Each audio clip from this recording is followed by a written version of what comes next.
Hello ladies and gentlemen, and welcome to the Prophecy of Pendor Top 5 Knighthood Orders list. In this video I will be listing 5 Knighthood Orders from worst to best according to their battle performance, their skills and stats, my opinion as well as research, so it's completely fine if you don't agree with me.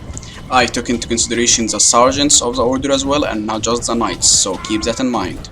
Also keep in mind that I did not consider the factional knighthood orders in this list, mostly because they are not even that good to be considered in the top 5, and also because I already discussed them in my faction overviews, so if you want that, go check that out. I hope you guys enjoy, and without further ado, let's get going. Number 5. Order of the Silver Mist Rangers. The best human archers in Pendor, stronger than even the Noldor Ranger himself, using the best human-made bow, the Hawkstorm bow, and with the amazing plus 8 damage ranger arrows, they can shoot so far, super quickly and with deadly accuracy. They possess a super high rate of fire, faster than even the Noldor Rangers, as they have 50 more proficiency points in archery at 450.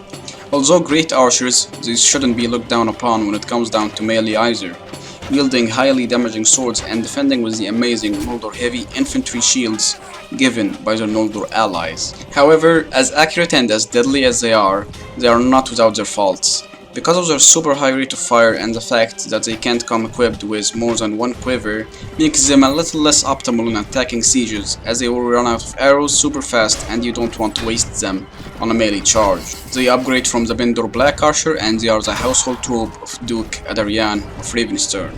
And now for the Silver Mist Halberdier. In my opinion, they are the weak point of the order, as they can't serve their rangers well without having any shields, which is something that you want when fighting with rangers, is a shield wall in front of them to protect from enemy ranged fire. However, when used on their own, they are amazing shock troops and super deadly to cavalry. Very fast and having excellent armor and proficiencies makes them an enemy to be feared on the field. They upgrade from the Pendor Heavy Spearmen. The Order of the Silver Mist Rangers excels in defending sieges, with the Rangers raining down volleys of arrows on the enemy, while the Halberdiers protect the ladders from charging enemies. Number 4. Order of the Phoenix. Unlike heavy cavalry knights from other orders, the Knights of the Phoenix utilize only a very long-reach one-handed sword at all times, making them excel than any other knight in close quarters combat, as they won't have to decide whether to use their lances or their swords and risk opening up their defenses when switching between the two. At 9 power strike and 420 proficiencies, you really don't want to see these guys on the enemy side. They may not be the best cavalry for charging, but they definitely make up for it with great armor, horses, weapons, skills as well as proficiencies. They upgrade from the Empire Knight, and they are the household troop of Titus Legatus of the Bacchus Empire. The Phoenix Risen. Where the knights lack, the sergeants excel. The Risen satisfies the order's need for charging cavalry with their high-reach lances and two-handed swords. However, if these sergeants get dismounted, it would be a very big problem, as most of their utility relies on them to be on horseback to support their knights where they struggle. They upgrade from the Empire Cavalry. The Order of the Phoenix excels on the field, where they can utilize their horses and decimate their enemies by riding right through them. Number 3.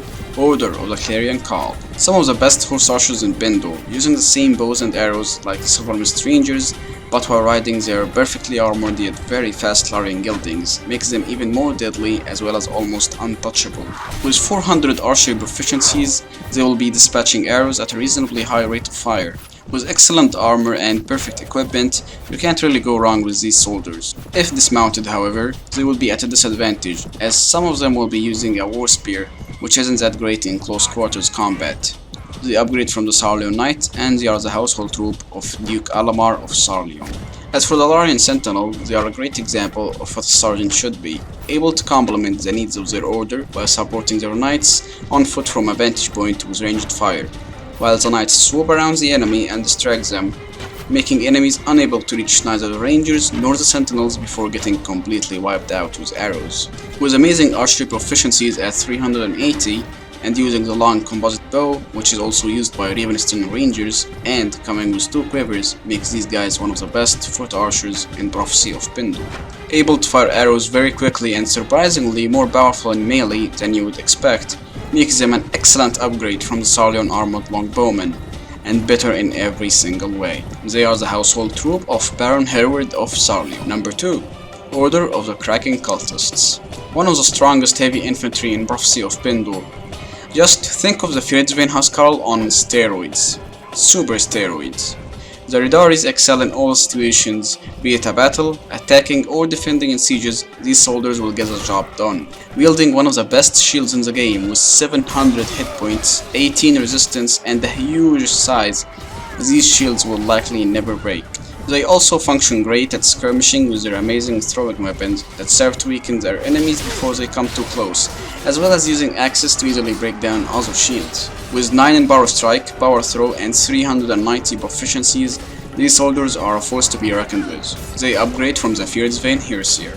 The Storm Sisters are a decent unit, especially for the Field's faction, as they supplement the faction's lack of cavalry units. By using their massive chargers, they can be a good distraction, while their knights can do the main damage. They are not really the best unit that someone could hope for, but the order more than makes up for it with one of the best heavy infantry units in Prophecy of Pendor. And although they are lacking, they still serve as okay cavalry to clean up or as a distraction. And now for number 1, the order that provides the best heavy cavalry achievable in Prophecy of Pendor, with stallions so armored that the chances to see one of them fall dead are so slim, close to none. You probably already know what order I'm talking about, so the one and only, the Order of the Shadow Wolves. Okay. So apparently I wrote it wrong in the script and switched up the names. The real number 1 Knighthood Order, the Order of the Shadow Legion.